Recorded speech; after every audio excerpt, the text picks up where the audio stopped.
Assalamualaikum warahmatullahi wabarakatuh. Kali ini saya akan membacakan tentang mendakwahkan dua kalimat syahadat dan syariat Islam. Ibnu Abbas menuturkan ketika Rasulullah mengutus Mu'adz ke zaman beliau berpesan, "Engkau akan mendatangi orang-orang ahli kitab, karena itu perkara pertama yang harus kamu dakwahkan kepada mereka adalah beribadah kepada Allah. Jika mereka sudah mengetahui Allah, maka ajarkanlah kepada mereka bahwa Allah mewajibkan sholat 5 waktu dalam sehari semalam. Jika mereka sudah melaksanakannya, maka ajarkanlah kepada mereka bahwa Allah mewajibkan zakat yang diambil dari harta-harta mereka yang akan diberikan kepada orang-orang fakir di antara mereka. Jika mereka taat, maka ambillah zakat dari mereka dan berhati-hatilah terhadap harta manusia yang paling mereka sayangi."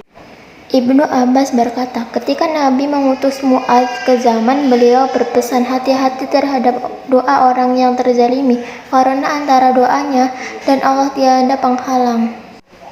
Perintah memerangi manusia hingga mereka mengatakan tiada ilah yang berhak diibadahi selain Allah dan Nabi Muhammad adalah utusan Allah. Abu Hurairah berkata, ketika Rasulullah meninggal dunia dan Abu Bakar diangkat menjadi khalifah, sebagai masyarakat Arab murtad enggan membayar zakat. Umar berkata, bagaimana Anda akan memerangi mereka? Padahal Rasulullah pernah bersabda, aku diperintahkan untuk memerangi manusia hingga mereka mengucapkan, tiada ilah yang berhak diibadahi selain Allah. Maka barang siapa yang mengucapkannya, harta dan jiwanya terpelihara dariku kecuali dengan haknya dan perhitungannya ada pada Allah. Abu Bakar menjawab, demi Allah akan aku perangi orang-orang yang memisahkan antara kewajiban sholat dan kewajiban zakat, karena zakat adalah kewajiban harta kekayaan. Demi Allah, jika mereka menolak membayar zakat kepadaku, mesti itu hanya berupa seekor anak kambing, padahal dahulu mereka membayarkannya kepada Rasulullah. Niscaya aku akan perangi mereka karena penolakan itu. Allah, sungguh ketegasan ini tiada lain karena Allah telah melapangkan dada Abu Bakar, dan Allah yang benar tutup Umar. Abu Hurairah meriwayatkan bahwa Rasulullah bersabda, aku diperintahkan untuk memerangi manusia hingga mereka mengucapkan, tiada ilah yang berhak diibadahi selain Allah.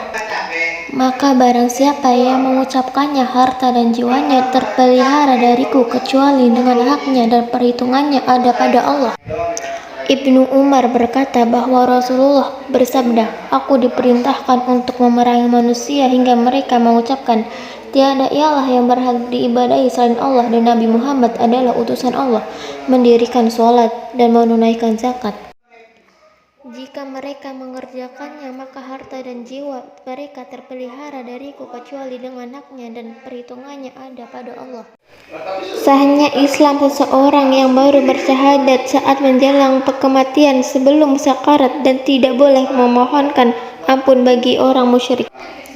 Al-Musayyib bin Han mengisahkan, menjelang Abu Thalib wafat, Rasulullah datang menemuinya dan mendapati Abu Jahal bin Hisyam dan Abdullah bin Abu Umayyah bin Al-Mughirah sudah berada di sisinya. Rasulullah bersabda kepada Abu Thalib, wahai paman, ucapkanlah la ilaha illallah, satu kalimat sebagai penyaksianku bagimu nanti di hadapan Allah. Kemudian Abu Jahal dan Abdullah bin Abu Umayyah berkata, wahai Abu Thalib, apakah engkau akan meninggalkan agama Abdul Muthalib? Rasulullah mengulang terus ucapannya kepada Abu Thalib, tetapi Abu Jahal dan Abdullah bin Abu Umayyah juga terus mengulang ucapannya hingga akhirnya Abu Thalib mengucapkan kepada mereka bahwa dia tetap di atas agama Abdul Muthalib dan enggan mengucapkan la ilaha illallah. Kemudian Rasulullah bersabda, demi Allah, sungguh aku akan memohonkan ampun untukmu kepada Allah selama aku tidak dilarang. Kemudian Allah menurunkan firman-Nya, tidak patut bagi Nabi dan orang-orang yang beriman untuk memintakan ampun kepada Allah bagi orang-orang musyrik meskipun mereka kerabat yang dekat. Sesudah nyata bagi mereka bahwa mereka adalah penghuni neraka jahim. Sekian dari saya, terima kasih. Wassalamualaikum warahmatullahi wabarakatuh.